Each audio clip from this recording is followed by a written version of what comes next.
Drama मनमास मलंग की आने वाले एपिसोड बहुत ही ज़्यादा कमाल की और इंटरेस्टिंग होने वाली है। आने वाले एपिसोड में आप लोगों को दिखाया जाएगा कि जब रिया को पता चलता है कि कबीर मिनहा से शादी कर रहा है, तो यहाँ पर जना रिया अपने घर से निकलकर सीधा कबीर के घर जाती है और वहाँ पर कबीर को ढूंढ रही होती है, लेकिन यहाँ पर उसे कबीर नहीं मिलता और उसकी माँ उसे मिल जाती है। तो यहाँ पर जो ना उसकी माँ के सामने बात कर रही होती है, तो उसकी माँ उसे बहुत खरी खोटी बातें सुनाने लग जाती है और वहाँ पर मिनहा और उसकी बहन भी वहाँ पर आ जाती है और जो कि सारी बातें सुन रही होती है। तो यहाँ पर जो ना रिया कह देती है कि कबीर की माँ उससे कह देती है कि अब कबीर की शादी होगी तो मिनहा से ही होगी। मिनहा ये बातें सुनकर बहुत ही ज़्यादा खुश हो रहे थे, उसकी बहन और भी ज़्यादा खुश हो रही होती है। जब दोनों एक दूसरे के साथ अकेले कमरे में जाती हैं तो कहती हैं कि रिया ने दो नफल वक्त नमाज पढ़ी थी, यानी कि दो नफल नमाज पढ़ी थी रकत, तो लड़का उसे मिलना चाहिए था लेकिन लड़का मिल तुझे गया। तो यहाँ पर दोनों बहनें एक दूसरे के साथ बहुत ही ज़्यादा खुश होती है, जैसे पार्टी वाला माहौल बना रही होती हैं, उसी तरह से बहुत ही ज़्यादा खुश हो रहे थे। इसके बाद आप लोगों को ये देखने को मिलता है जब रिया घर वापस जाती है तो उसकी बहन को जब पता चलता है कि रिया वहाँ पर गई थी, यानी कबीर के घर गई थी, तो वो उसे बातें सुनाने लग जाती है और कहती है कि तुम वहाँ पर चीखती चिल्लाती रही मगर वहाँ पर कबीर तुम्हारी एक बात भी सुनने के लिए नहीं आया। तो यहाँ पर जो ना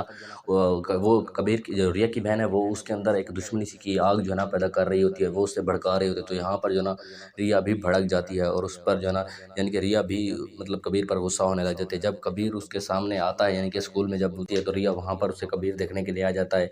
तो यहाँ पर जो ना रिया और कबीर के दरमियान थोड़ी सी सख्त बातें होती हैं, इनके एक दूसरे को डांट वगैरह रहे होते हैं। तो यहाँ पर जो ना रिया उससे कह देती है कि अगर तुम मुझसे मोहब्बत करते हो तो आप मेरे लिए रिश्ता लेकर आप मेरे घर आओ। तो यहाँ पर जो है ना कबीर भी उससे कह देता है कि अब मैं सिर्फ तुम्हें उसी वक्त ही मिलूंगा जब तुम्हारा रिश्ता लेकर आऊँगा। तो क्या लगता है कि कबीर रिया का रिश्ता लेकर जाएगा या नहीं? अगर जाएगा तो वहाँ पर जो है ना रिया की बहन फिर से कोई ऐसी मतलब कि गोली वगैरह मारने वाली कोई सीन करेगी या नहीं? तो इसके बारे में आप अगर आप कुछ कहना चाहते हैं तो कमेंट में ज़रूर बताइएगा और अगर आप हमारे चैनल पर नए हैं तो चैनल को भी ज़रूर सब्सक्राइब कीजिएगा।